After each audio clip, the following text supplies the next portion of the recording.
Africa. And that continues to be her state. And therefore, when we judge Africa, we must ask ourselves, from whose lens are we judging Africa?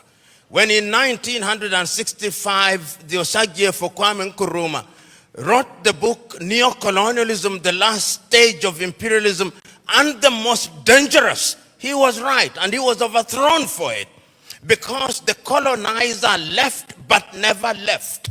And if you have any doubt, see what is happening in Niger, in Guinea, in Burkina Faso, in Mali. They are alive and well. And Africa remains the only continent in the world that is still referred to as Francophone, Anglophone, Lusophone, and now we are beginning to even call it Russophone and Sinophone and Indophone.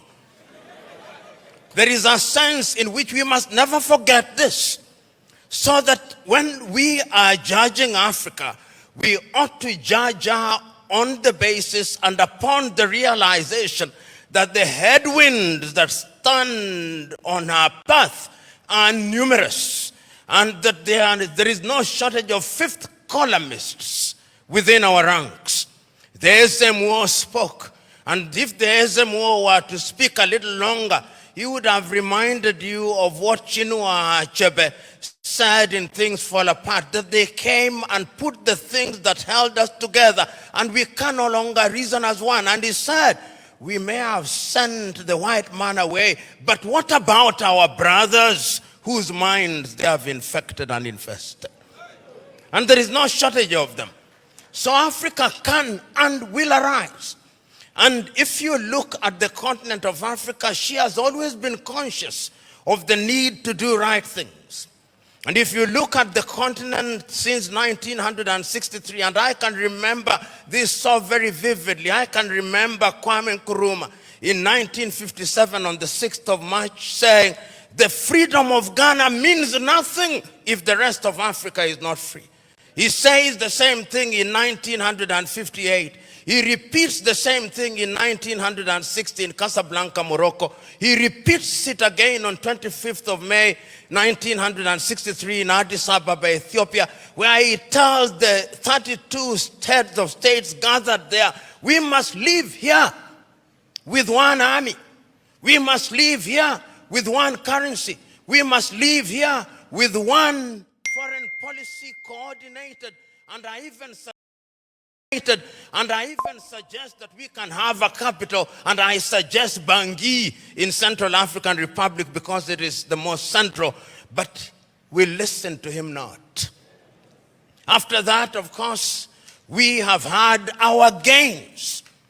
Under the aegis of the OAU, Africa was able to eliminate apartheid South Africa. Under the aegis of the OAU, Africa was able to chase away the Portuguese in Cabo Verde, in Angola, in Mozambique, in Guinea-Bissau. Under the aegis of the OAU, Africa was able to chase away the apartheid regime in what is now Namibia and the Ian Smith regime in what is now Zimbabwe. Let us not judge ourselves too harshly. We have made our mistakes, but sometimes it is proper, as my sister said, that we see half full glass rather than half empty. We must not debilitate ourselves by constantly bashing ourselves and looking at Africa from jaundice. And I'm suggesting to you, we have and will continue to make our mistakes. Look at Africa and the decision that she has made for herself over the years. As early as 1980, Africans sitting here in Lagos, Nigeria, came up with the Lagos Plan of Action. And the Lagos Plan of Action told Africa, in order for Africa to realize our potential, we must trade amongst ourselves. But the neo-colonizer was not resting. A little earlier, 5 years earlier, the neo-colonizers had sat down in Lomé, in Togo, not too far from here, and came up with an agreement of African and European and Pacific countries. And when that did not work, they sat again in Cotonou here in Benin and came up with the Cotonou Agreement. They are never resting. We must never forget that. The neo-colonialists are alive and well, and is always trying to frustrate what we do, because Africa is their hunting ground. And we did not stop there. When we are doing things, you tell me what Africa has not tried to do. In terms of the airspace, we agreed in Yamoussoukro, in La Côte d'Ivoire, that we will open our airspaces in 1988. We sat in Abuja here in Nigeria in 2001 and said we were going to spend not less than 15% of our budget in the health sector. We sat in Malabo, Equatorial Guinea in 2014 and said we were going to focus on agriculture. We sat down in Maputo in 2013 and said we were going to ensure that our women were mainstreamed in the activities of Africa.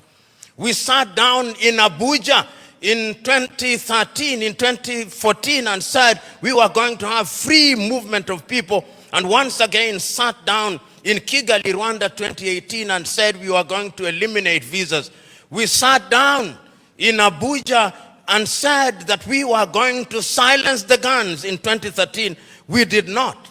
And we sat down in 2020 and said we were going to silence them. And now the guns are alive and well. And who are supplying us with the weapons? It is not us. It is others. Should we blame them? Yes, we should. Should we blame ourselves? Yes, we've always been a battleground. And the rhetoric that we see and the manner in which we ourselves are educated. My sister talked about education. But really, what are we teaching ourselves? It is fella Nicola Pokuti said, "Teacher, don't teach me nonsense."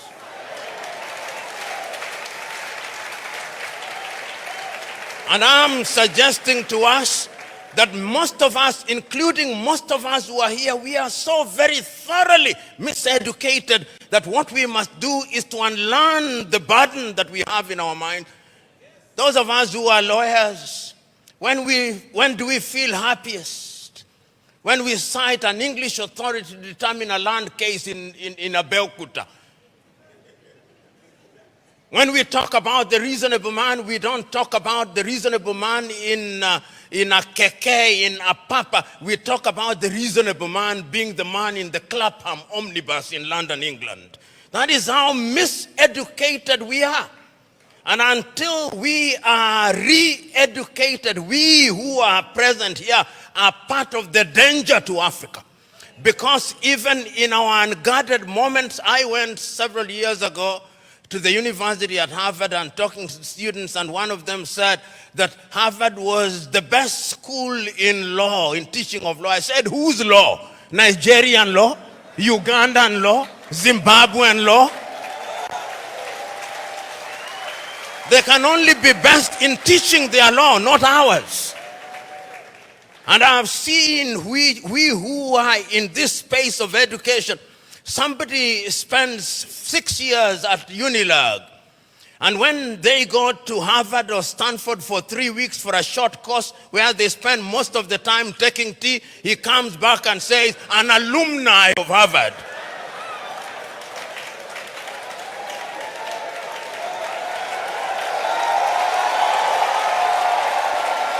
So the time is now. The time is now to begin re-educating ourselves.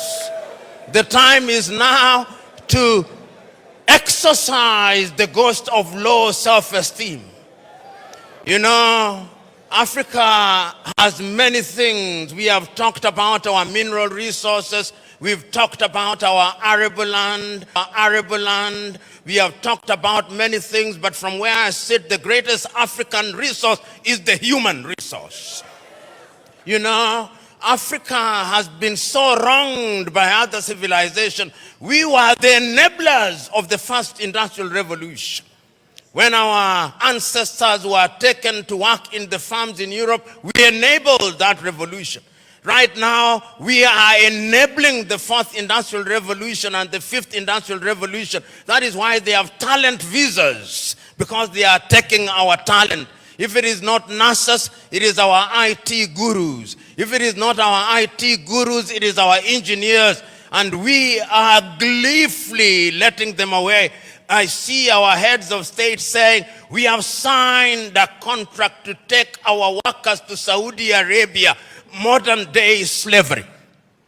And you know, just this morning, my wife sent me a proverb from Turkey that when you elect a clown and you think that he will be a king, what he does is to convert the kingdom into a circus. And I am suggesting to us that that is part of the African problem because it starts with political hygiene. Most of Africa is suffering because we do not have democracies. We have kakistocracies. And kakistocracies are governments by our very worst. This is what we must deal with, and this is what we must say. Who do we elect into our public offices? Because, as I've said before, when you allow hyenas to take care of goats, why should you be surprised when the goats are eaten? This is the same. And Africa is only going to realize our potential in all areas when, by dint of choice, we enable and allow our best men and women to serve in different areas. I've heard it being said about Lee Kuan Yew in Singapore. I've heard it being suggested about Mahathir Mohamad in Malaysia. I've heard it being said about Japan. I've heard it being said about other countries. But there was a conscious decision on the part of those individuals and the followership. We always talk about leaders, but we never talk about the followers. The followers must also style up. Africans on average are for some reason attracted to thieves. Africans are for some reason attracted to men and women who cannot serve her. And when they are not served, then they complain. When Africans are told, choose you now whom we shall release, Jesus of Nazareth or Barabbas, they say, release Barabbas. And when Barabbas behaves like Barabbas, they say, why are you not behaving like Christ? It cannot be done. And this is what we must do. And I am submitting to us that it can be done and it should be done. I know a number of African countries, and I travel this continent sufficiently to know that there are African countries that are doing well. They are trying. There is no nation without trials and tribulation. We are fond of talking about the United States of America as an exemplar of that which is good and bad. When they said in 1776 that they held certain truths to be self-evident, that all men were born equal, that they were endowed by their Creator with certain unalienable rights, that among those who were life, liberty, and the pursuit of happiness, were blacks included? No, they were not. Did they not fight a civil war? Yes, they did. Are they not frustrating people until 1963? Did George Floyd, was he not killed only recently? There is not a single nation without trials and tribulation. And we must therefore remind ourselves that we have the wherewithal to catapult Africa into a different orbit. And Nyerere of Tanzania once said, we must also define what development means. And he said, development does not mean necessarily the building of skyscrapers. There is nothing wrong with that. But let the Americans go to the moon. We are going to provide water to our villages. We must define what development means. And once we define what development means and we define ourselves, then Africa shall realize our potential. In 1996, Thabo Mbeki talked about an African. Who is an African? Who are you? Define yourself first. The Chinese define themselves. The Indonesians define themselves. The Koreans define themselves. We must define ourselves and begin to believe in our institutions. You know, and I see it in this part of the world. When we want to look at our economy, we say, what does Moody's say? And Moody's is very moody when they come to Africa. Moody's. Can the Department of Economics at Unilag not do that? Can't they? McKinsey, an American outfit, they are the ones who come here and tell us how our economy is behaving. When the American dollar as much as sneezes, the naira goes into a coma. Why? 63 years after independence in Nigeria, 66 in Ghana, 61 in Kenya and many other countries, we still believe that somebody else's currency is what must define us. 63 years after independence, we are still importing chicken as if our chicken forgot how to lay eggs.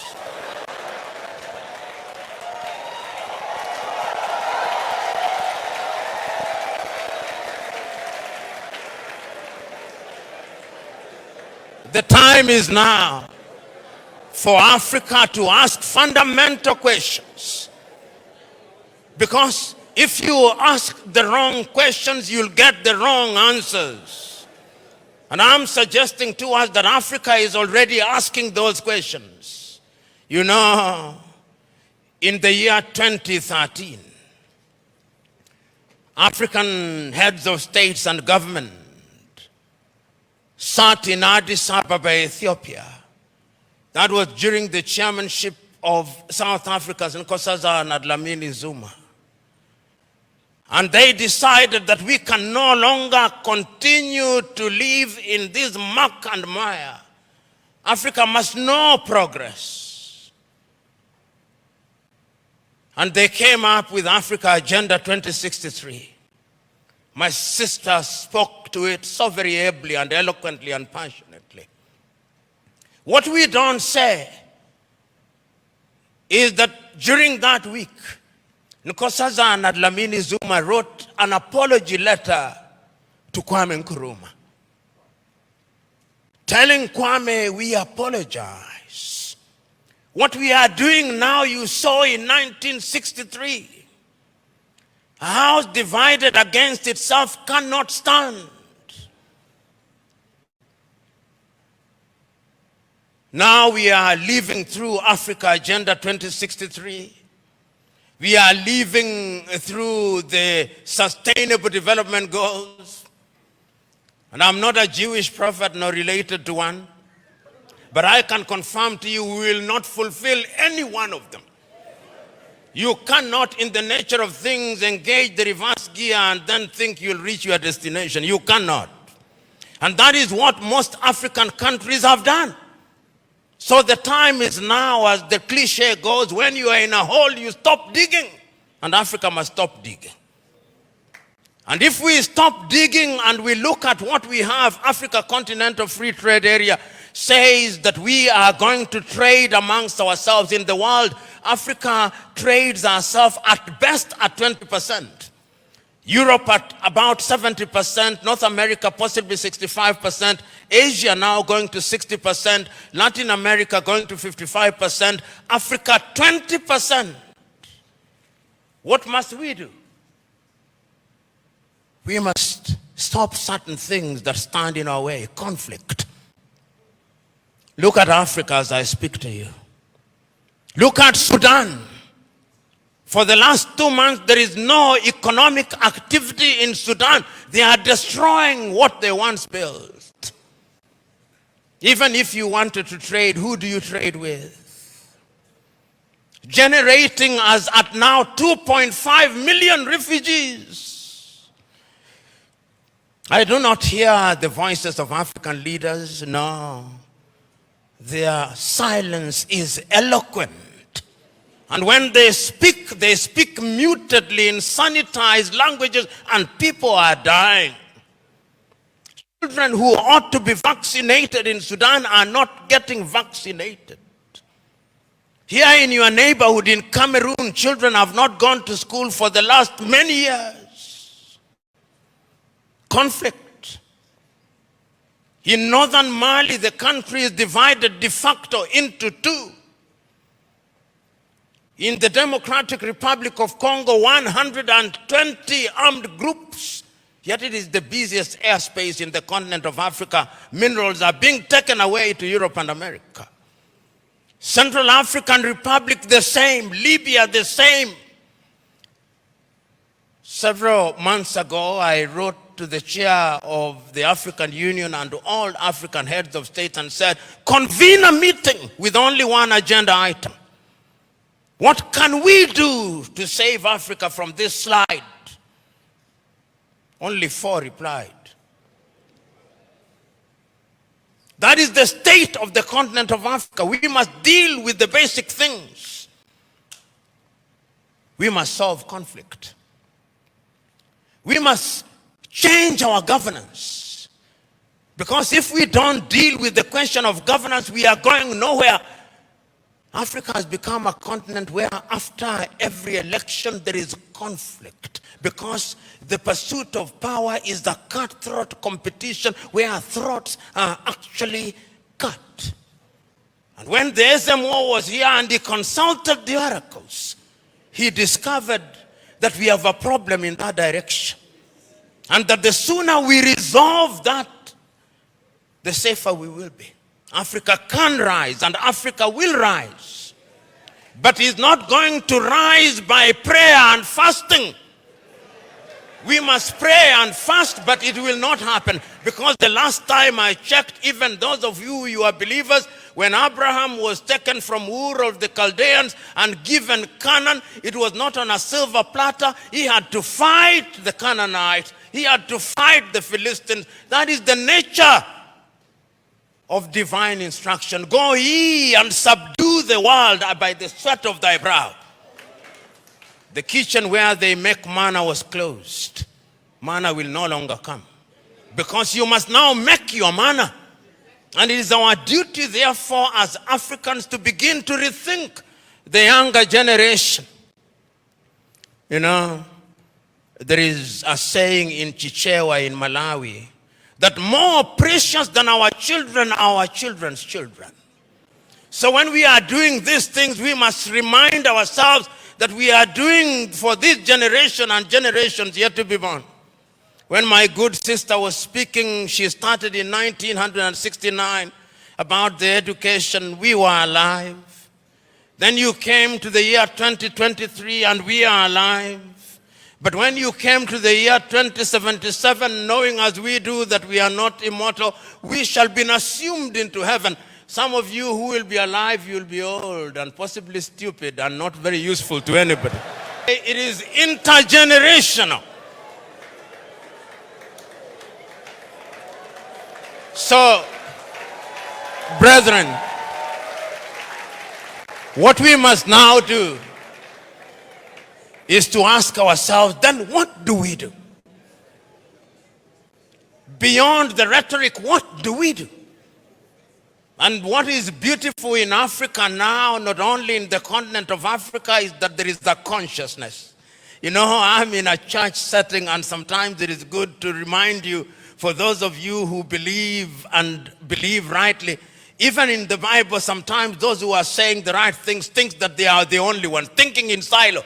You remember Elijah going and saying, but Lord, I'm the only one who has not bowed to Baal. He was told, no, there are 7,000 others. And as I travel across Africa, there are 7,000 others. Today I've seen many of them. Today I've had the honor and privilege of listening to many of them. One enlightened more than the other. One more passionate than the other. Talking about what we can do. And talking about the place of Nigeria in that space. Times without number have talked about Nigeria and reminded Nigerians that the day you become great, that is the day Africa becomes great. When I hear in Nigeria, economists and politicians telling me that the GDP of Nigeria is 500 billion United States dollars, and that therefore it is the biggest economy in the world, I am reminded of the words of Yoweri Kaguta Museveni, my friend, when he says, in a debate between dwarfs, what is the value of one dwarf saying, I'm taller than the other dwarfs?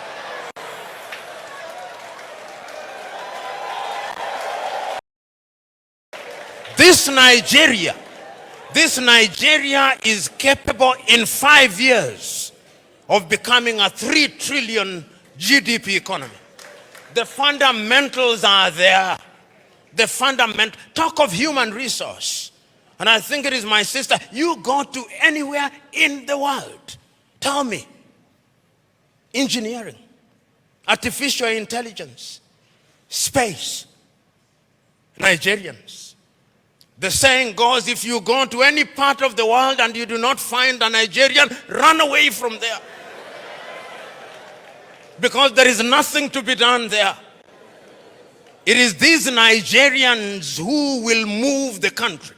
I keep on reminding my Nigerian friends, you say you are 220 million. No, you are not.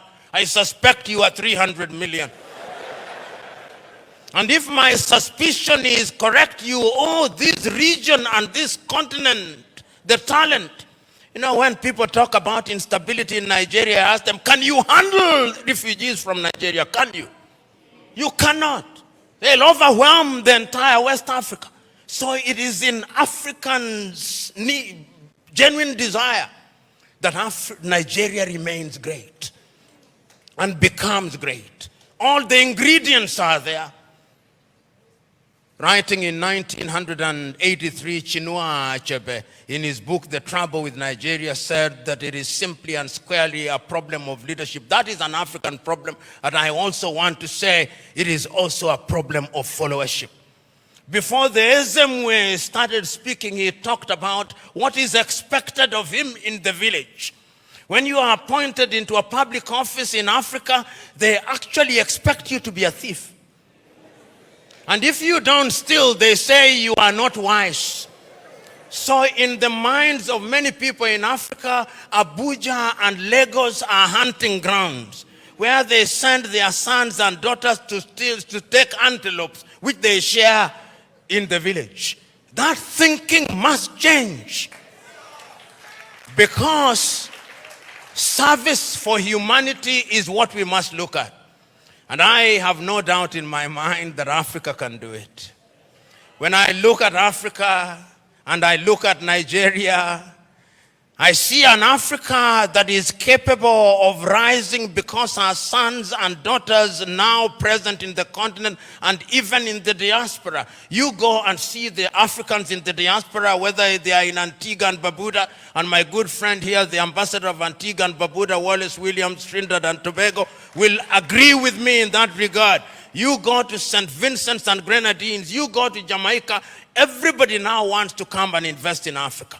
But we must make the circumstances, we must make our laws enabling. We must improve our agriculture. We must improve our health. We must improve our education system. We must improve the quality of the environment so that we stop our young men and women dying in the Mediterranean Sea, dying off the coast of Dhaka, going into modern day slavery in Saudi Arabia, in that part of the world. It can be done. We have seen it done during our lifetime. We have seen South Korea do it. We have seen China do it. We are seeing India do it. We can see Indonesia doing it. We have seen Vietnam after the war doing it. And within the continent of Africa, there are other examples. We have seen Rwanda rise like a phoenix during our lifetime. We have seen Botswana do it. We have seen Cabo Verde do it. We have seen Mauritius doing it. It can be done. And if we agree that it can be done, what we must now do is to take a solemn vow.